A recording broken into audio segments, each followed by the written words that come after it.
खबर बघा के बेतिया से है, जहां सीपीआई एम पश्चिम चंपारण संसदीय निर्वाचन क्षेत्र के 3 विधानसभा क्षेत्र स्तरीय कार्यकर्ता सम्मेलन हुआ संपन्न। इंडिया तथा महागठबंधन समर्थित पश्चिम चंपारण लोकसभा क्षेत्र से कांग्रेस के प्रत्याशी मदन मोहन तिवारी के समर्थन में भारत की कम्युनिस्ट पार्टी मार्क्सवादी की बेतिया, चनपटिया तथा नौतन विधानसभा क्षेत्रों का अपने कार्यकर्ता सम्मेलन मीना बाजार स्थित बेतिया पार्टी कार्यालय में हुआ। सम्मेलन का उद्घाटन पार्टी के बिहार राज्य सचिव मंडल सदस्य प्रभुराज नारायण राव ने करते हुए कहा कि नरेंद्र मोदी की संविधान विरोधी तानाशाही सरकार को उखाड़ फेंकने के लिए मदन मोहन तिवारी को हाथ छाप पर बटन दबाकर भारी मतों से विजयी बनाने का आह्वान किया। कार्यकर्ता सम्मेलन की अध्यक्षता प्रभुनाथ गुप्ता ने की। साथ ही उन्होंने यह भी कहा कि पश्चिमी चंपारण के भाजपा सांसद डॉक्टर संजय जायसवाल ने इस संसदीय क्षेत्र का विकास तो नहीं किया, पर अपना विकास उन्होंने जरूर कर लिया है। क्षेत्र में हल्की सी भी बारिश होती है तो वह क्षेत्र कीचड़मय हो जाता है। सम्मेलन को पार्टी की जिला कमेटी के सचिव चांसी प्रसाद यादव, जिला सचिव मंडल सदस्य मोहम्मद हनीफ, शंकर कुमार राव, प्रकाश वर्मा, सुशील श्रीवास्तव, वीके नरूला सहित कई गणमान्य ने संबोधित किया। पश्चिम चंपारण संसदीय निर्वाचन क्षेत्र के मार्क्सवादी कम्युनिस्ट पार्टी के जो कार्यकर्ता हैं, उन कार्यकर्ताओं का हम लोग यहाँ कार्यकर्ता सम्मेलन अपना पार्टी कार्यालय में मीना बाजार स्थित किए।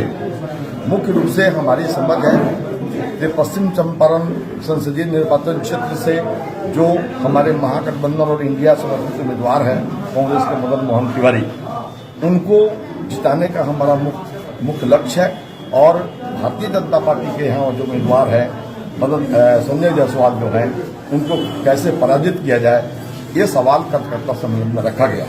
हम लोगों ने इस बात को रखा है कि ये सिर्फ मदन मोहन तिवारी को जिताना और संजय जायसवाल को हराने का सवाल नहीं है, बल्कि देश के प्रधानमंत्री नरेंद्र मोदी जिस तरीके से संविधान की धज्जियां उड़ा रहे हैं, आज प्रश्न उठा है कि संविधान रहे कि नहीं रहे। आज प्रश्न ये सवाल सामने हो गया है कि हमारे देश में लोकतंत्र रहे कि नहीं रहे।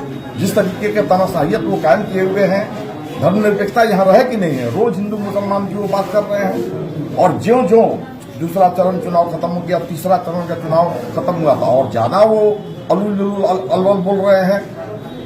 ये जो ये मंगलसूत्र जो है बेचकर मुसलमानों को लोग दे देगा, ये अति पिछड़े जो है दलित वर्ग के जो है उनका जो हक मिलने वाला है, ये मुसलमानों को लोग दे देगा। इस तरीके से धार्मिक उन्माद फैलाने का जो संविधान कतई अलाउ नहीं करता, हम लोग लगातार चुनाव आयोग को लिख रहे हैं कि सख्त से सख्त कार्रवाई नरेंद्र मोदी पर किया जाए, लेकिन चुनाव आयोग इस पर ध्यान नहीं दे रहा है, क्योंकि उन्हीं का पिट्ठू है, उन्हीं का बनाया हुआ राजीव कुमार जो चुनाव कमिश्नर है, वो इसलिए वो ध्यान नहीं दे रहा है। फिर भी हम लड़ रहे हैं, और अभी तक जो 3 चरणों का चुनाव का नतीजा सामने आया है, ये साबित कर दिया है कि नरेंद्र मोदी और भाजपा बुरी तरीके से चुनाव हार रही है, और अभी लगातार इंडिया जो है आगे बढ़ रहा है। तो इंडिया का जो यहाँ उम्मीदवार है मदन मोहन तिवारी, मार्क्सवादी कम्युनिस्ट पार्टी के कार्यकर्ता, एक कार्यकर्ता जो हमारे हैं, आज से लग जाएंगे गाँव-गाँव में, हर जगहों पर गाँवों में जाकर प्रचार करके, और कैसे इंडिया गठबंधन को जिताया जाए, और ये जो नरेंद्र मोदी की जो उनका जो उम्मीदवार है संजय जायसवाल, कैसे उसको पराजित किया जाए, ये हमारा मुख्य मकसद है। इसी के लिए हम लोग कार्यकर्ता सम्मेलन किए गए।